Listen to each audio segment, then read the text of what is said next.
Assalamualaikum warahmatullahi wabarakatuh. Kita masuk di materi selanjutnya pada bentuk tutorial MATLAB Mobile untuk pendekatan perhitungan dengan metode biseksi atau metode setengah interval.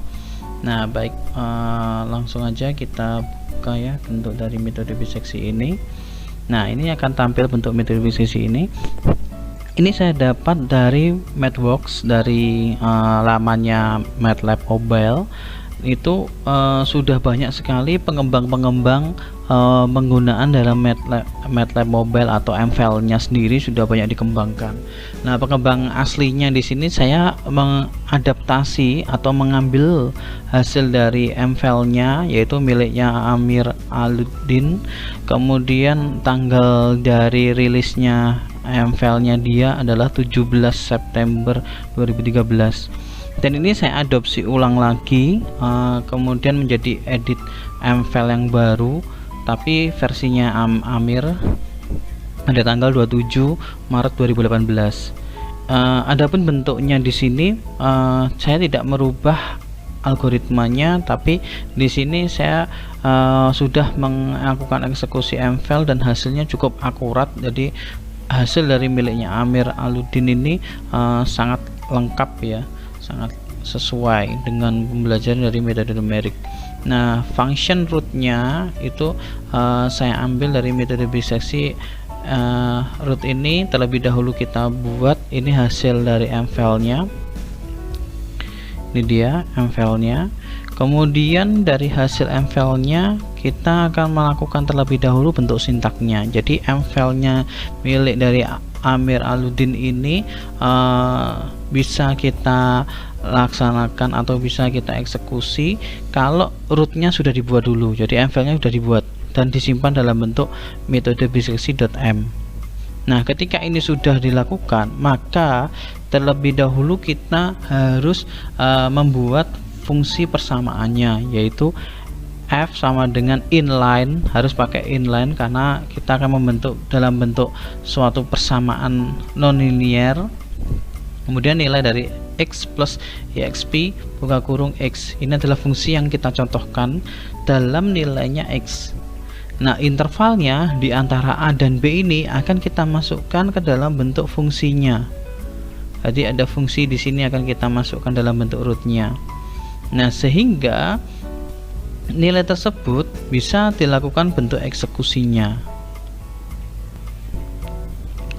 Hasil ini akan kita lanjutkan menjadi AB, itu di interval akan dimasukkan dalam root dari metode biseksi tadi.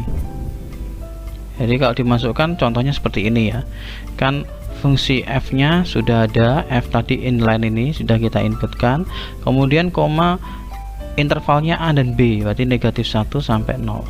Baik, kita coba ya, kita eksekusi. Baik, untuk kita masukkan dalam bentuk inline-nya, di sini kita ambil contoh ini tadi ya. Hasil yang ada di dalam ini akan kita eksekusi ya. Langkahnya akan kita masukkan melalui command window. Baik, kita akan masukkan dalam command window-nya. Ini f sama dengan, oh maaf, ini nilainya f sama dengan inline dari nilai x plus exp x tanda petik lagi koma terhadap x nya.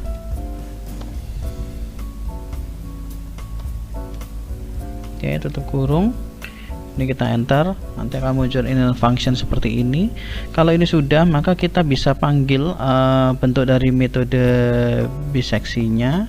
Ini kita kasih buka kurung f, batas intervalnya negatif 1 untuk batas bawah sampai dengan batas atasnya 0. Kemudian ini adalah hasilnya, dimana nilai yang akan muncul di sini untuk bentuk iterasi AB, ini iterationnya AB, berarti ini AB. Kemudian nilai FAFB, FAFB nya. Kemudian ini adalah nilai dari tiap iterasi tadi terhadap nilai M. Ya, kemudian ini adalah nilai M nya, AB, M. Kemudian ada FA sama FM nya. Nah, di sini adalah bentuk dari nilai FM-nya itu ini sudah mendekati nilai sebanyak 0 ya.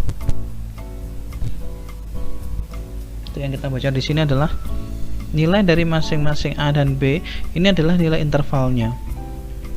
Nah, nilai interval tadi ketika kita lihat di sini yang mendekati nilai 0 di sini sudah mendekati nilai intervalnya tadi. Nah, ini semakin mendekati. Jadi sebenarnya kita bisa berhenti pada pendekatan iterasi ke-15 ya. Itu sudah berhenti itu. Nah, tapi pendekatan yang lebih sempurna untuk hasil jawabannya adalah pada iterasi ke-20. Baik, kurang lebih itu untuk metode biseksi. Mungkin bisa dilihat di materi PowerPoint-nya. Di materi itu saya kira hasilnya mendekati nilai yang sama. Ini bentuk dari PowerPoint-nya. Nah, berarti iterasi tadi kalau kita lakukan dari pendekatan interval A sama interval B itu saling berlawanan tanda. Nah, maka itu akan berhenti pada iterasi yang kesekian. Namun di sini kan sudah mendekati 0 untuk tingkatannya, berarti bisa berhenti di sini. Cuma di jawaban di MATLAB kan sampai jawaban pada iterasi 20 ya, karena dihitungkan sama program. Jadi pendekatannya beda. Tapi pendekatan di sini memberikan pendekatan hasil yang sama. Negatif 0,56836. Ini berarti interval X adalah M tadi kita masukkan. Jadi hasil dalam MATLAB, hasil MATLAB pun pendekatannya juga sama, yaitu iterasi tadi memberikan pendekatan interval pendekatannya kalau signifikannya 0,001 ini sudah bisa berhenti di iterasi yang ke-10 ini. 8 pendekatannya kurang lebih hasilnya hampir sama antara evaluasi dengan menggunakan MATLAB maupun kita menghitung, tapi tingkat signifikannya harus disesuaikan. Kalau ini kan dipanggil sampai 10 pangkat min 4 ini untuk pendekatan nilai signifikannya.